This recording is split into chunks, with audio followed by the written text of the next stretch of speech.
Series में। तो दोस्तों आज इस लेक्चर सीरीज को दोबारा शुरू कर रहे हैं और जो 10th क्लास साइंस के हमने कुछ चैप्टर नंबर 3 के कुछ मोस्ट इंपोर्टेंट क्वेश्चन के एमसीक्यूज के बारे में बात कर रहे थे, उनको दोबारा थोड़ा आगे लेके चलते हैं, जो कि बहुत ही ज्यादा इंपॉर्टेंट है। ये अक्सर पूछे जाते हैं बोर्ड में, ठीक है। इस तरीके के क्वेश्चन बहुत ही ज्यादा इंपॉर्टेंट है।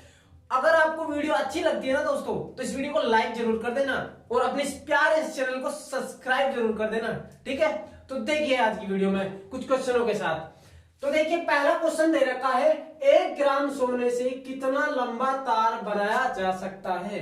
1 ग्राम सोने से कितना लंबा तार बनाया जा सकता है। अब सोना होता है ना, उसका 1 ग्राम लेना है और उसको खींचना है और देखना है कितना लंबा तार बनाया जा सकता है। तो दोस्तों मैं बता देता हूं, जो 1 ग्राम सोना होता है ना, उससे 2 किलोमीटर लंबा तार बनाया जा सकता है। और जो खींचना है ना, सोने को खींचना तार के रूप में, ये तन्यता कहलाता है। और सबसे अधिक तन्य धातु कौन सी है? सोना ही होती है। सबसे अधिक तन्य धातु सोना ही कहलाती है। तो देखिए ऑप्शन क्या नजर आ रहा है तुमको, कितने किलोमीटर लंबा तार बना सकते हैं हम? 2 किलोमीटर, जो कि हमारा राइट आंसर है। अगला क्वेश्चन देखिए, निम्न में से किस धातु पर वायु का प्रभाव नहीं पड़ता है। कौन सी धातु है जिसका वायु से कोई लेना देना नहीं है और वायु से उस पर प्रभाव भी नहीं पड़ता, यानी जंग नहीं लगता, ना ही वो खराब होती है वायु की उपस्थिति में। तो कौन सी धातु है वो? तो आइए देखते हैं। देखिए सोना एक ऐसी धातु होती है जिस पर जंग नहीं लगेगा, वायु की उपस्थिति में पटके रखो या गले में पहन के रखते हो ना आप सोने के जेवरात, क्या वो खराब होते हैं? क्या उन पे जंग लग जाता है? किस तरीके से लोहे को रख दिया, जंग लग गया, खत्म, ठीक है। लेकिन सोने में जंग नहीं लगता है, ठीक है। ये कम क्रियाशील है, मतलब इतनी ज्यादा क्रिया ही नहीं करती वायु से, नमी से, और एकदम चमकदार रहती है। सोडियम बड़े खतरनाक है भाई। सोडियम में तो वायु की उपस्थिति में आग लग जाती है, ठीक है ना। लोहा होता है, जो लोहा तुमने देखा ही है, कुछ दिन के लिए रख दो जंग लग जाएगा उसमें। तांबा भी ऐसा ही है, ठीक है ना। तो आगे देखिए, सबसे अधिक सक्रिय धातु है, सबसे अधिक सक्रिय धातु है, मतलब जो बहुत ही जल्दी अभिक्रिया कर लेती है वायु की उपस्थिति में और नमी से, ठीक है। अब बताना है कौन सी धातु है वो जो सबसे सक्रिय। तो सक्रियता श्रेणी आपने पढ़ी होगी, उसमें सबसे ऊपर पोटेशियम के, जिसका प्रतीक क्या है? के, वो ऊपर ही ऊपर आपको नजर आ रही होगी, ठीक है। तो पोटेशियम कहां पर है? ये रहा, जो हमारा ए ऑप्शन है एकदम राइट होगा, ठीक है।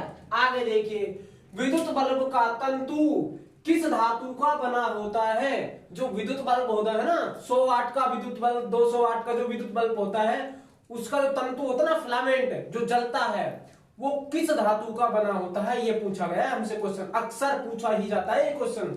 तो देखिए सही आंसर क्या होगा हमारा? सोने का नहीं बनेगा, ठीक है। अब एक क्वेश्चन हमारे माइंड में छोटा सा आ रहा है कि यार विद्युत बल्ब में जो लगा रहता है तंतु, वो तो पिघलता ही नहीं है। तो अब आप एक बात देखो, सोना तो बहुत नरम होता है, ये तो पिघल जाएगा, इसका मतलब ये तो ऑप्शन ही नहीं होगा। तो ऑप्शन हमारा सही क्या होगा? लोहा भी इतना पावरफुल नहीं होता कि पिघले ना। आपने देखा होगा थोड़ी सी गर्म होने पर बोर्ड वगैरह लगे होते हैं, सर्किट हमारे, जिनमें हम विद्युत धारा की सप्लाई लेते हैं, वो भी पिघल जाते हैं। तो लोहा भी नहीं होगा। प्लेटिनम भी सोने की तरह ही होता है, ठीक है। ये थोड़ा महंगा होता है, बहुत ज्यादा महंगा होता है, ठीक है ना।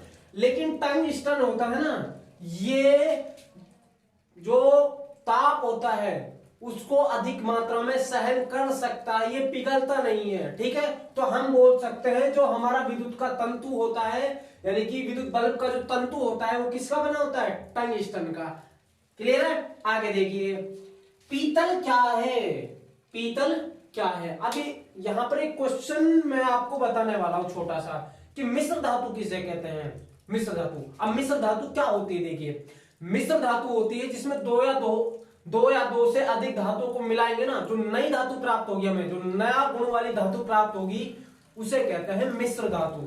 यानी मिलाने पर, निश्चित अनुपात में मिला रहे हैं, एक दूसरी धातु को मिलाया पिघलाकर और क्या बन गई, नए गुणधर्म वाली धातु बन गई। इसको कहते हैं मिश्र धातु। सोना होता है, उसमें भी हम मिलावट करते हैं, तो सोने को भी बोल सकते हैं मिश्र धातु। आई बात समझ में? तो क्या है, पीतल है क्या, पीतल भी मिश्र धातु ही है। अब देखिए यहाँ पर ऑप्शन दे रखे हैं कि एक धातु है, ठीक है, मुझे पता है भाई धातु होती है, एक अधातु, ये तो हो ही नहीं सकता, ठीक है, मुझे पता है मुझे पता है कि धातु है और अधातु तो होती नहीं है, तो पीतल है क्या फिर, एक मिश्र धातु है। क्या है, मिश्र धातु। अभी चलो मिश्र धातु तो बनाई किससे जाती है भाई, किस किस को मिलाएं जिससे बनेगी, तो देखिए याद रखना अच्छी तरीके से, क्वेश्चन ऐसे भी पूछा जा सकता है कि पीतल को किन किन धातुओं से मिलकर बनाया जाता है, पीतल को किन किन धातुओं से मिलकर बनाया जाता है, तो कौन कौन सी धातुएं, तो देखिए एक तो होता है तांबा, तांबा, ठीक है, जिसको जिसको क्या बोलते हैं, Cu, कॉपर। और दूसरी धातु होती है जस्ता, क्या होता है ऑप्शन, जस्ता, जिसको जड़न यानी जिंक भी बोलते हैं। इन धातुओं को मिलाएंगे और क्या प्राप्त कर लेंगे, पीतल। अब आगे देखिए, साधारण नमक का रासायनिक सूत्र, जो हम नमक खाते हैं साधारण, उसका रासायनिक सूत्र क्या है, तो देखिए रासायनिक सूत्र, देखो NaCl होता है ना, NaCl, जिसको हम अपने दैनिक जीवन में उपयोग कर रहे हैं साधारण नमक के रूप में। MgCl होता है मैग्नीशियम क्लोराइड, और CaCl2 होता है कैल्शियम क्लोराइड, और इनमें से कोई नहीं, ये तो हो ही नहीं सकता, ये भी नहीं होता। सोडियम क्लोराइड होता है, सोडियम क्लोराइड, जो नमक का रासायनिक सूत्र होता है। क्लियर है? आगे देखिए, कौन सी धातु विद्युत का सर्वोत्तम सुचालक है, ऐसी कौन सी धातु है जिसमें विद्युत धारा बहुत अच्छी तरीके से बह सकती है बिना रुकावट के, ठीक है, तो कौन सी धातु है ऐसी, देखिए कॉपर भी ठीक है, लेकिन सबसे अच्छी पूछिए, सबसे अच्छी होती है चांदी। तो मुझे एक बात बताओ, कॉपर एल्युमिनियम के तार बनाए जाते हैं, फिर चांदी की क्यों नहीं बनाए जाते, अच्छी है तो, भैया महंगी है, कल को पता लगेगा केबल लगाई गायब, केबल ही गायब, तो इसीलिए नहीं लगाएंगे ना। तो सिल्वर होता है नहीं, चांदी होती है, उसका उपयोग तार बनाने में नहीं कर सकते क्योंकि महंगी होती है, महंगी होती है तो तुम जानते हो पूरी केबल ही गायब हो जाएगी, इसीलिए नहीं बनाया जाता है। तो सही ऑप्शन क्या हो जाएगा हमारा, सिल्वर।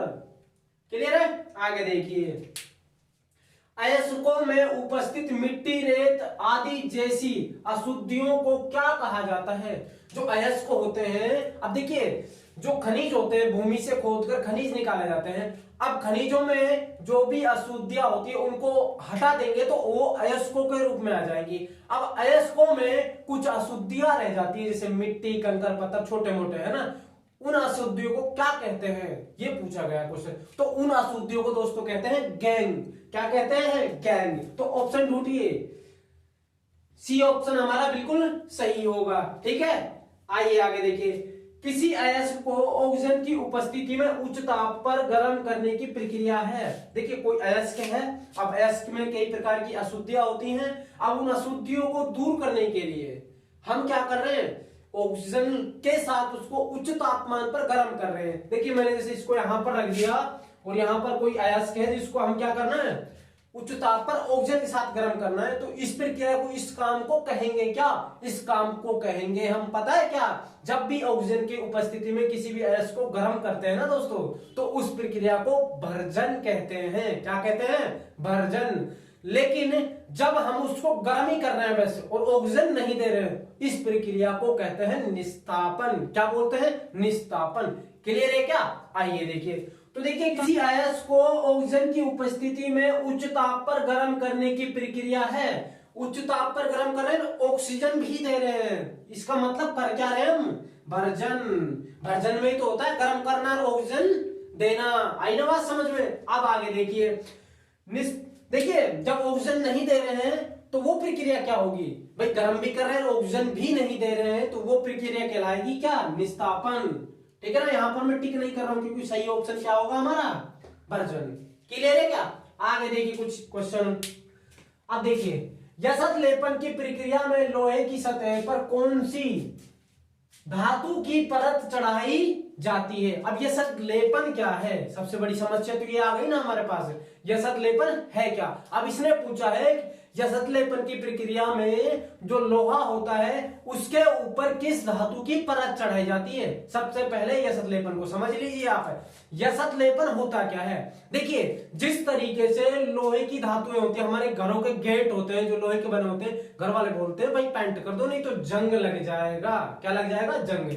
तो लोहा होता है उसको जंग यानी संक्षारण से बचाने के लिए उसके ऊपर जड़न की परत चढ़ाई जाती है। किसके ऊपर परत, जस्ते की यानी जिंक की परत चढ़ाई जाती है, जिसे क्या कहते हैं, यशद लेपन कहते हैं। क्लियर है क्या, आई ना बात समझ में। देखिए किसी भी धातु के ऊपर जिसको संक्षारण से बचाना है उसके ऊपर जिंक की परत चढ़ा दी जाती है, जिससे क्या है वो धातु अंदर से सुरक्षित रहेगी। ठीक है ना, क्लियर है। इस प्रक्रिया को कहते हैं यशद लेपन। आगे देखिए क्या क्वेश्चन है वो, यशद लेपन की प्रक्रिया में लोहे की सतह पर कौन सी धातु की परत चढ़ाई जाती है। मैंने अभी बताया था आपको, या तो आप जस्ता बोल लीजिए या जिंक बोल लीजिए या जेडन बोल लीजिए, बात एक है। कहां है हमारा ऑप्शन, नहीं है, सिल्वर भी नहीं है, एल्युमिनियम भी नहीं है, तो ऑप्शन हमारा सही क्या हो जाएगा, जस्ता।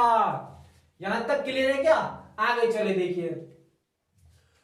सोने का शुद्धतम रूप है, जो कहने का क्वेश्चन का मतलब क्या है, देखिए सोने का शुद्धतम यानी शुद्ध सोना कितने कैरेट का होता है, इस तरीके के क्वेश्चन हमसे पूछा जा सकता है। जो शुद्ध सोना होता है ना वो एक्चुअली में कितना कैरेट का बनाया जाता है, तो देखिए मैं बता देता हूं। अब देखिए शुद्ध सोना होता है वो मेनली 24 कैरेट का होता है, लेकिन जो हमारे आभूषण बनाए जाते हैं लगभग 22 कैरेट के ही बनाए जाते हैं। अब वो ऐसा क्यों, क्या सुनार खा जाते हैं, नहीं, क्यों बनाए जाते हैं सुन लीजिए।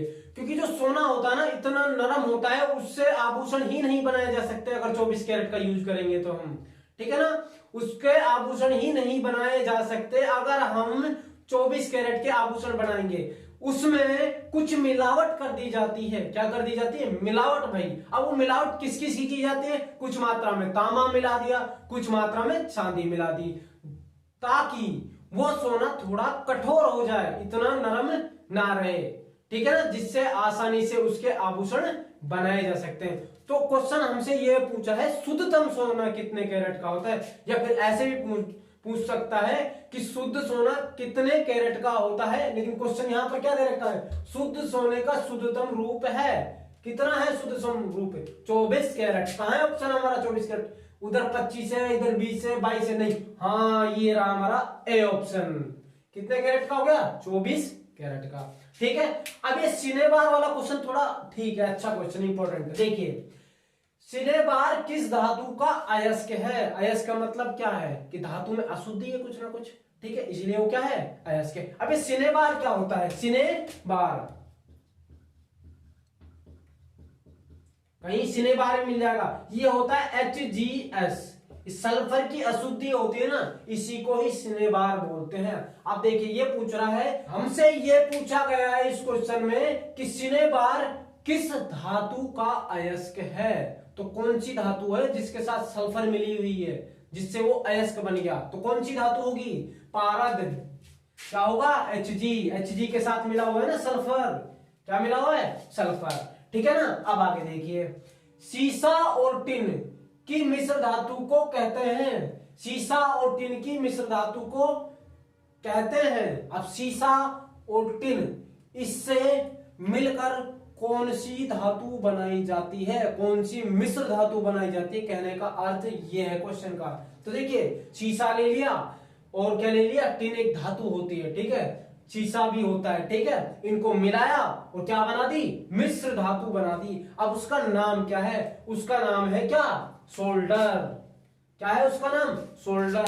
देखिए आपने कहीं भी देखा होगा, जहां भी टेलीविजन, टीवी या मोबाइल रिपेयरिंग की शॉप पे आपने देखा होगा, कोई भी जो क्या बोलते हैं उसको, जो मिस्त्री होता है जो सुधारता है इन उपकरणों को, ठीक है, वो एक तार सा लेता है चांदी के तरीके का, सिल्वर की तरीके का, ठीक है ना, तो उस तार को आयरन रोड पे लगाता है नहीं लगाता, जिससे वो तार क्या है, पिघल जाता है, उसको बोलते हैं सोल्डर। क्या बोलते हैं, सोल्डर।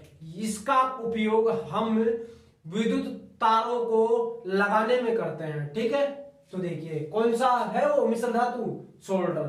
ठीक है ना। आगे देखिए, कौन सा अधातु कमरे के ताप पर द्रव अवस्था में पाया जाता है। वो कौन सा अधातु है जो कमरे के ताप पर द्रव अवस्था में पाया जाता है। यहां पर एक चीज नोट कीजिए, यहां पर अधातु की बात हो रही, ना कि धातु की बात हो रही है। तो कौन सा धातु है जो कमरे के तापमान पर द्रव अवस्था में पाया जाता है। धातु पूछेगा या फिर अधातु पूछेगा। ठीक है, धातु होता है पारा Hg, क्लियर है।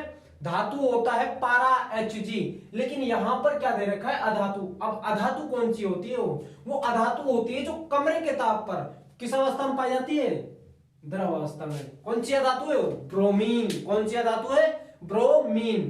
क्लियर है।